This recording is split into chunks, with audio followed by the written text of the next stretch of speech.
ආයිබෝල් ළමයි අද අපි සාකච්ඡා කරන්නේ 1993 ආපු පාස් පේපර් MCQ එක. අපිට මෙන්න මෙහෙම සමීකරණයක් දීලා තිනවා. දීලා කියනවා මේකේ S කියන්නේ විස්ථාපනයලු, T කියන්නේ කාලය කියනවා, A හා B ගේ මාන මොනවද කියන්නේ අහන්නේ.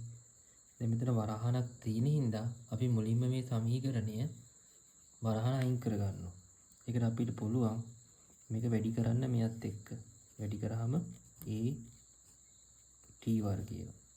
මේක මේකත් එක්ක වැඩි කරාම එනවා ධන භාගයක් a b t වල ගණය.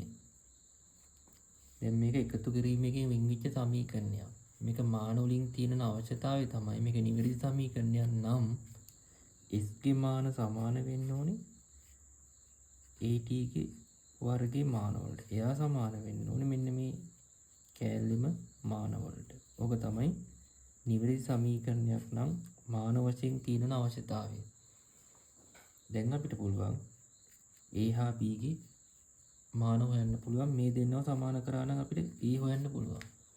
ඉතින් මේ දෙක සමාන කරාම s සමානයි a t වර්ගය වෙනවා. s කියන්නේ අපිට දීලා තියෙන විස්ථාපනය. විස්ථාපනයේ දිගක්නේ. එහෙනම් එතෙන්ට l දාන්න පුළුවන්. ඒ වාරයක් මේක t ගේ වර්ගය. ඒතර a උත්ත කරාම එනවා l බෙදීම t වර්ගය. මේක උඩට ගියාම එනවා lt ඍණ 2යි. ඔන්න අපිට a ගේ මාන හොයාගන්න පුළුවන්. b ගේ මාන හොයන්න පුළුවන්. ඕනනම් මේ සමාන කරන්නත් පුළුවන්. නැත්නම් මේකයි සමාන කරන්නත් පුළුවන්. දැන් ඔයගලන්ට තේරෙන්න ඕනේ මේක සමාන කිරීම කරනකොට සුයි මේ කැල සමාන කරොත් ප්‍රකාශනයේ දිග වැඩි. මොකද a ගේ මානත් ආදේශ වෙන්නේ පෑ මෙතන. ඊට වඩා ලේසියි ඔයගලන්ට මේ දෙන්නව සමාන කරන එක. ගාන හදනකොට අපි බලන්න ඕන ලේසියෙන් සුළු ගන්න පුළුවන් මොකද්ද කියලා. මම මේ දෙන්න සමාන කරනවා.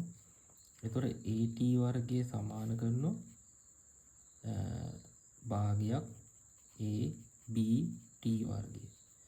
මෙතන a ට a කැපෙනවා. t වර්ගයට මෙතනින් t ගේ ඝනයක් එන්නේ. සෝරි මෙතන ඝනයක් තියෙනවා.